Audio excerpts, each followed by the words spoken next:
Today on the show, we have Amanda Marochko from Buffer. Amanda, welcome.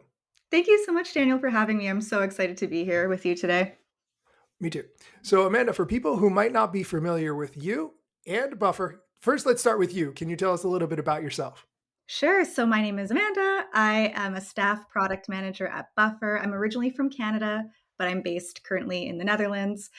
In terms of what a staff product manager does at Buffer, I cover a lot of the surface area, which I will talk about in a moment, but I cover a lot of the things like channels and different features and integrations that kind of fall under the channels umbrella. So I'm responsible for our integrations and our ecosystem with other third-party partners such as Meta, which we will be talking about a little bit later.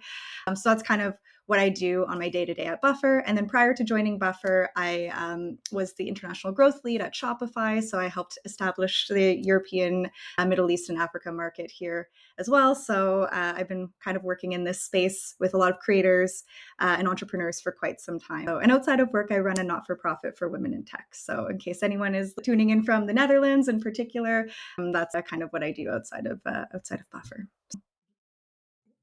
If you saw my face just now, it probably looked confused because I thought, when do you sleep? That's very impressive. For people who might not be familiar with Buffer, can you tell us a little bit about it? I've been using it as a tool for years. I heard Matt Navarra talk about it probably in 2018 or 2019, and I've been using it ever since. And we'll get to the integration part in the news, but just for people who don't know what Buffer is. It's funny you mentioned Matt Navarra because he's also my former colleague. So, Oh, really? Okay. yeah, so it's a very fun ecosystem like that. But yeah, Buffer originally started out as a social media scheduling tool. We were very text based. So we really started with Twitter. Twitter was our primary network. But since then, we've expanded to have tons of different channels. So right now, I think we support 12 different channels on Buffer. So we do social media scheduling, but we also do things like analytics, engagement. But we've also started to diversify outside of the social media scheduling space. Content creation has been really important for us. It's been a really important pillar for us in the last year in particular. So really investing in like the entire content journey, the entire marketing journey. And we've also built out tools like microsites. So now you can have like basically the link in bio type page. We have a free solution called Start Page. So people can set up a link in bio type website as well, which is like super low lift. So we're kind of diversifying basically to cover the entire marketing funnel for content creators and entrepreneurs. Like, one of the things that I really like about Buffer, and I don't always hear it described this way, so maybe it's just how I use it, but when I come across something that I think, oh, I want to share this, whether it's a link to an article or something I wrote or a video I made, to be able to just put it into one tool and just sort of say, go everywhere. But it should have a different caption for every place that I'm going to put it. And I want to customize that myself. So, for instance, what I write about the work that I made for LinkedIn is probably going to be very different than the way I write about it for Twitter. And I can customize it and I can tag different people and I can do all the things. To me, that is the best part about Buffer that I've personally used. Can you talk a little bit about that if you don't mind? Sure. So I think that's definitely one of the main reasons why people come to Buffer. It's because it is kind of like a centralized hub for their marketing activity. And as you mentioned, like your voice and persona might be very different on something like Instagram versus where it might feel a little bit more casual versus LinkedIn, which might feel a bit more professional. So we do have tools in place. We have an AI assistant, which has been really successful as well to help as well tailor content for the specific networks that you're publishing to. And we're going to continue to build out those types of functionalities in the next year as well to make sure that content creators feel supported throughout their journey and so that they also, have that feedback loop too about like what kind of content is successful, when is the best time to post that content, and kind of compare it as well to other networks and other creators within the content space as well. So I think that that's a very common use case that many people who come to Buffer tend to use us for. So it's definitely our superpower, and we love to see creators like yourself utilize Buffer for that reason as well. Absolutely. That's probably my favorite part about it. But my way I use it as well, which I didn't mention before, is through the browser plugin, which you guys Mm. support Chrome and Firefox because I'm personally a Firefox user. So when I come across that article that I want to share, just to be able to tap the link in my toolbar or right click the image and say send to Buffer and just have it go. Like there's so many, I would say, little parts of the app that you've, again, this is my product manager hat and kind of the way I look at the product, but I absolutely love that. And I think that might be a thing a lot of people don't know, but I think really is a great way to whatever you want to share with your platforms, your network, to be able to do that very, very easily. So that's one of my favorite parts about Buffer. Great shout on the browser extension. I think that's probably something that's not widely known is that we do have a browser extension, and we have this new space within Buffer called the create space, where we have a functionality that you can just like save ideas, and it's now like a kind of Kanban board style, so you can kind of ideate on some of the ideas that you're working through, similar to Trello as an example. So those types of things, when you're in that content ideation journey, like you can just like send articles directly to that board. You can like work on them throughout your week, and then you can set them to actually be scheduled. So I think that's a different part of the content journey that we've been focusing on, and I think the browser extension is a great way, especially if you're reading articles online or you have other things that maybe you want to think about as part of like your content creation strategy. You can already start sending those to Buffer into the ideas space as well. So that's a new part of Buffer that's kind of just been revamped in the last, let's say, 6 months. We've really invested in that space, and we're going to continue to invest in improving that for our customers as well, so that they can have all of their content also stored in one place, not only like using Buffer to send content, but also just using it as a place to also store media and other articles and things like that too. I didn't know that that existed. I can't wait to try that out. I will say also that I think your free tool is underutilized or underknown as well. So if you're a content creator who's just starting out, or you don't really want to have a lot of monthly expenses at this time, whatever, the free version of Buffer supports 3 different platforms right out of the gate to be able to send those posts and do the scheduling and all the things. So I want to highlight that as well because I think that's fantastic. Yes, thanks for mentioning that. We have a very generous free plan offering. I think many of our competitors have kind of gone up market to like an enterprise level.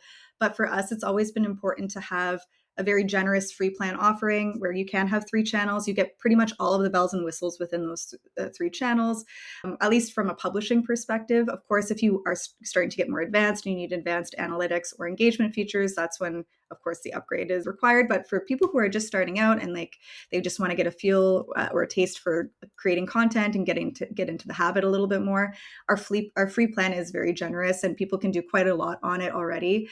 So I would definitely encourage anyone who's like maybe thinking about starting a content creation journey or just trying to get into a better habit of posting more regularly to try it out, because it is low lift. We don't require a credit card or anything like that. They can just sign up and get started right away.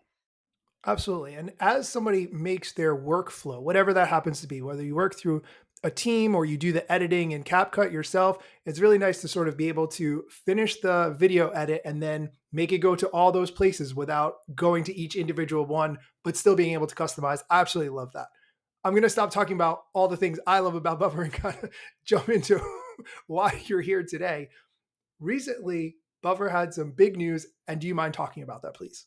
Sure. So, yeah, this has been something that we've been working on the last few months, but we recently launched our Threads integration. So, as I'm sure many of your listeners are aware, Threads is probably the biggest and latest social network to emerge, especially considering there's been a lot of new ones that have been cropping up since Twitter has been kind of taken over by Elon Musk. There's been a lot of differentiation in the market, especially for text based networks. So, we've seen quite a few users request us to build actually the Threads integration. So I think we had around 7,000 people upvote and request it in our feature backlog.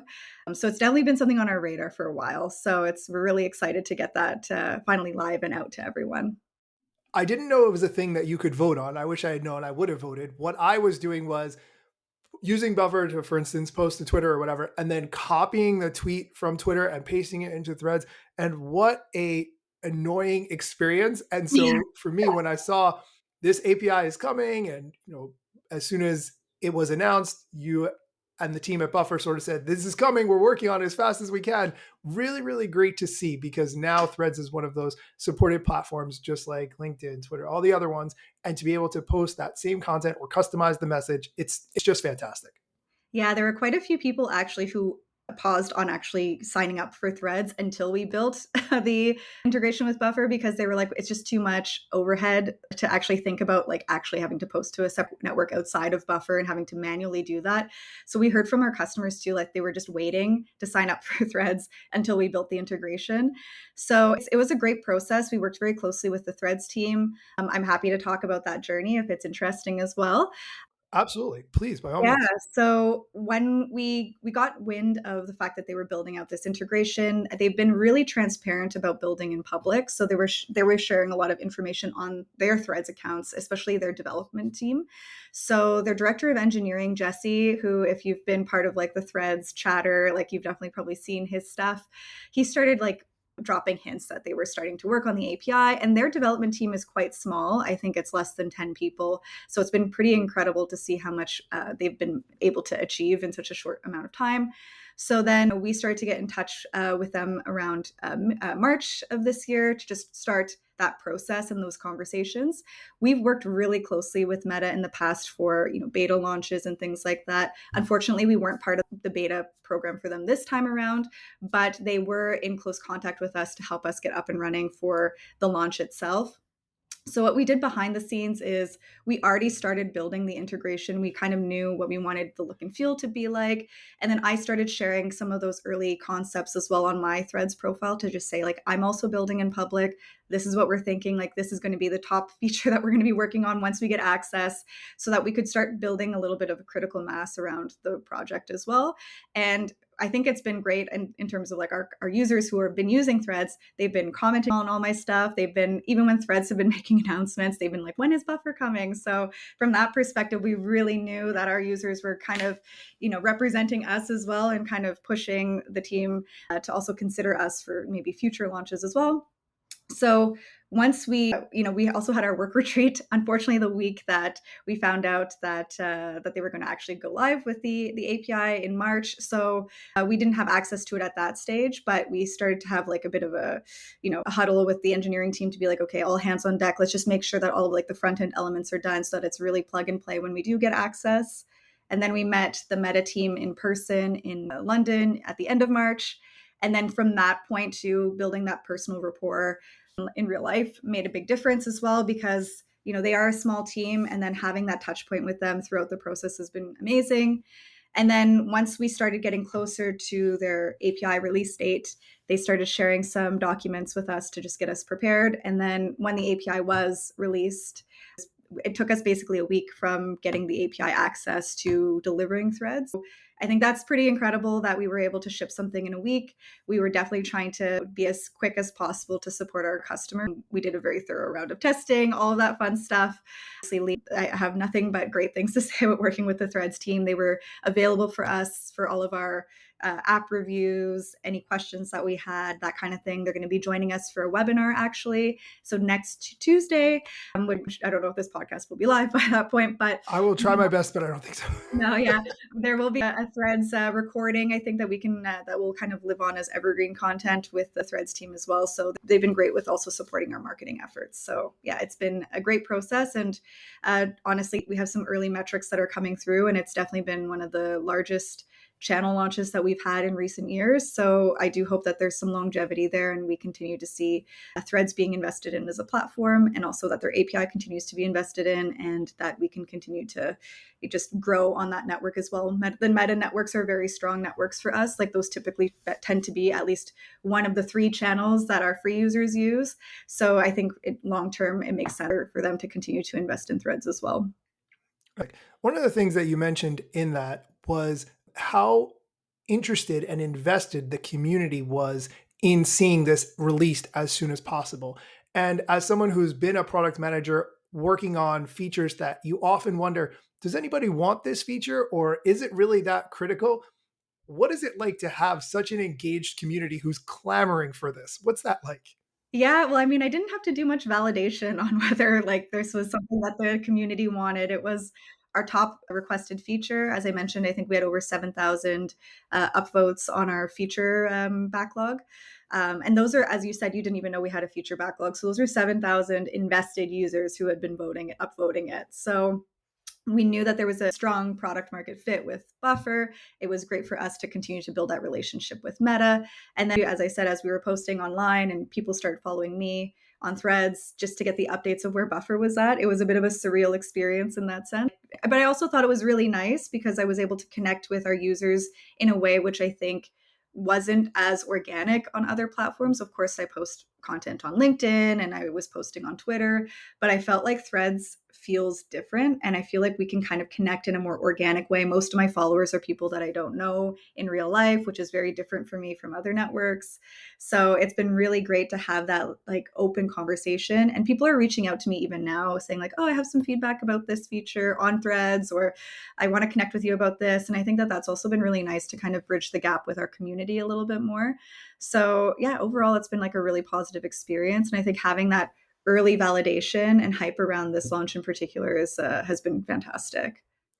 I really like that. One of the things I think social media can be used for really well is to show sort of the behind the scenes and the process as something is getting built. But sometimes it's very scary to do that because it's not done yet, right? So I like your approach to sharing that. I personally did not find you and your account until much closer to launch. So I didn't really have a chance to follow that journey, but I wish I had because I think that is something that really helps people to connect with who you are and the kind of work that you're doing and recognize the expertise that you bring to the space. I think that's fantastic. Can I Yeah, ask you a little bit, and if you're comfortable to talk about this, how you've seen people using both Buffer and Threads sort of strategically? Can you talk a little bit about that? sure. So as I mentioned, Threads feels a little bit different than other networks right now, primarily because you're connecting to a community that maybe is untapped, right? Like other social networks, even Instagram, which is obviously like the partner network, I feel like the content that you share on Instagram sometimes feels a little bit more polished, or you're engaging with your existing followers. I feel like sometimes it's been hard to engage with new followers. Whereas on Threads, it feels very evergreen. Like you can kind of connect with anybody, and I get surfaced content from all different types of people, and people are interacting with it. So I do feel like it does feel a little bit different than other networks, and we're seeing people utilizing Threads to kind of grow their network in a different way. There's a lot of thought leadership that comes with Threads versus a platform like Instagram. Like Instagram and some other platforms feel maybe a bit more like sales oriented, or maybe professional in a sense. But I feel like with Threads, you can kind of just be your authentic self and just like throw an idea out there, see where it lands. It kind of feels like Twitter in 2010 almost, where it just you can kind of put yourself out there in a different way. And I think that that's kind of resonating with a lot of folks too, where a lot of people really agonize over their content creation journey and thinking like, oh, am I wording things correctly, or should I be using specific hashtags or what have you, or should I make sure that like the image that I post is like super polished or what have you. Where I think on Threads, people are just sending things out, seeing what sticks. Like their API is very generous with the amount of posting we're able to do as well. So I think that that's also been really interesting. And I think we're able, like, it's still early days. We've only had the integration live for a couple of weeks. But in time too, we'll be able to pick up on some trends on, what types of content were successful. We can kind of surface that to our customers as well so that they can repurpose or like utilize those insights into creating their new content journey in the future as well. As you were talking about the new communities that are sort of popping up there on Threads, or people's approach is different because it's less polished, I was thinking about how that's obviously very, very true, but how much of that may or may not be related to the fact that there's no ads on Threads. So therefore, it feels like I'm not being sold to here. There's just conversations. Do you think that's a factor, or is that just my, Absolutely. It's PM absolutely a experience? factor. Yeah, it's 100% a factor. I think people feel like Threads feels very organic, and that is Buffer's specialty too. So it really fits in well with like what we're trying to achieve long term. We're completely an organic platform. We don't do anything with ads, which is also quite different from other competitors in the space. Like we really want to support content creators who maybe don't have a big budget to spend on advertising. Like that's something that aligns very closely with our values, which is why Threads felt so important for us and our specific users who utilize Buffer. So I think I hope that they don't change that. I think that that is what makes Threads particularly unique. But who knows what the future has in store for us as well. And I know we didn't touch upon this yet specifically, but decentralized social networks are something that we're currently investing a lot in. And the fact that Threads is planning to be, well, I know that they're kind of working on it right now, like really part of the Fediverse and investing in having users having ownership over their content as well. That's something that really aligns with our ethos as well at Buffer. So we support channels like Mastodon already, which is also another decentralized network. And we do plan on supporting Blue Sky very soon. Maybe around the time that this podcast goes live, we will be up and running with Blue Sky. So this is kind of the space that we're planning to operate in moving forward, because we think that this is kind of the future of social as well. That's I love that. For people who might not be familiar with the Fediverse as a concept, could you give a 30-second explainer? I want, if you don't mind going ahead with that. Sure. Yeah, I think it is a quite complicated concept. So you can read like a lot about this in particular. But the Fediverse and decentralized social networks is basically a concept that allows you to kind of post your own content, and it's not owned by a network. Right now, you're posting content and it is owned by LinkedIn or owned by Facebook or what have you.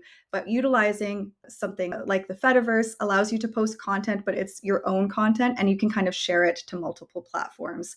So it is kind of the future, I think, of social, because right now, especially I live in Europe. So things like GDPR and privacy and data ownership and all of these things are becoming super important. We're seeing this now in the United States with TikTok as well. So I think just ownership over your own things is something that is top of mind for a lot of people. And I think that the Fediverse could be an answer to a lot of these concerns around like ownership and data and things like that. It's definitely something that is can be a quite complicated concept, and I think Threads is very accessible to a lot of people, whereas maybe other social networks like Blue Sky and Mastodon are more for advanced users in this space. But at least, with Threads, I think a lot of people are going to get exposure to that and like start opening up their horizons to these types of opportunities as well. That's a great explanation. I think one component of it, and I'm not sure if this is actually launched yet or just in the roadmap, but is to be able to also take your followers with you, right? So if you have built up a large following on Twitter X and then they do some changes you don't like, well, what can you do with that audience you've built, right? You technically own that audience. And I think over the years, people have said, oh, that's why you need an email list, and that's why you need a Yeah. podcast, and that's why you need, shouldn't you be able to take those followers and say, I'm going to move them over here? Not a message that says, hey, follow me on this other platform, but rather really be able to move those connections over in some manner. So I think that's also a key component, whether or not that's built yet or exists to be able to transfer. I don't think it's there yet, but that's something I'm personally very excited and invested in. Yeah, I think that's a great point too. And also, there are people who build communities on their own websites or what have you. So I think because the content is standalone or their followers are standalone, it kind of opens up a world of opportunity where people can just own that themselves and use their own website as a way to promote content. So our founder, Joel Gascoigne, who, if you're following Buffer, he posts a lot of great stuff.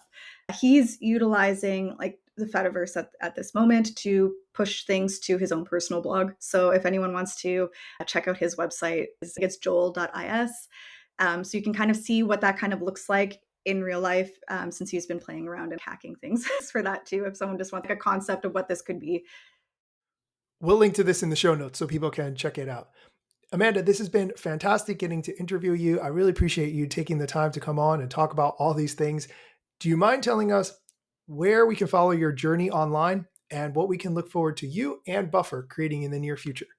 Sure. So you can follow me on almost any social platform with @Marochko. That's my last name. I managed to. That's a good thing about having a unique last name, is that I can kind of monopolize the handles. So you can follow me there, and of course, it's @Buffer for any Buffer related content. And in terms of what's coming up next in our pipeline, we are going to be investing more in Fediverse type channels. So Blue Sky is on our radar. We're hoping to launch that before the end of July. We will be looking to support more flexible types of scheduling in the future as well. So we're starting to look at potentially supporting things like custom channels, looking at bringing back Instagram personal profiles as a notification based channel. So that's kind of something that my team has been working on. We will be looking at investing more in our engagement features as well. And then just overall investing more in our content creation tools. So if anyone has any ideas or feedback, we're very open and accessible on any social network. So just feel free to ping me, and I'm happy to hear any ideas as well. Amanda, we're really looking forward to all of that. Thank you so much for your time today. Thank you too. Let me tell you a couple things that you should know about me. A product manager, but do not have a bachelor's degree. But actually, that's factually a fraction of me. Another fraction's posting content irregular and irrationally. Still probably won't get a job at the Gram. They forgot, they don't know, or don't care who I am. That's why you never see me at the parties and events. My lack of followers must make me irrelevant. Don't have a course, a book to sell to make a bag of grand. Not a social media marketer, don't represent any brands. Plain to see, don't have an agency, but I got a lot of spam. Just putting in the work, without the glitz and glam. Won't catch me eating fish, unless it's shrimp or clam. No six pack, no risk that, there's a gym card in my hand. Don't have a full-time job, but I got a lot of plans. Stay plotting, dropping knowledge on TikTok and Instagram. Okay, so by the way, does Buffer support TikTok? I've never personally used it that way because I post from CapCut to TikTok, but does Buffer support it? Yes, we support TikTok. Unfortunately, the API is a little bit limiting on what we can do, but we do support direct scheduling. So because of the way that TikTok works, as you probably know as a maybe power user of TikTok, if you're using CapCut, I assume you're a power user of TikTok. Trending sounds and things are important. Because of the licensing required for trending sounds, they aren't able to surface that endpoint to us in the API. So while you are able to directly schedule, unfortunately that like last mile component is really important for a lot of folks. So that's why we're looking to support more flexible ways of scheduling through like a reminder flow. So we're planning on supporting a notifications based flow for TikTok soon as well, so we can enable users who maybe just want to be reminded of it and like finish off like the last mile features within Buffer and then within TikTok as well.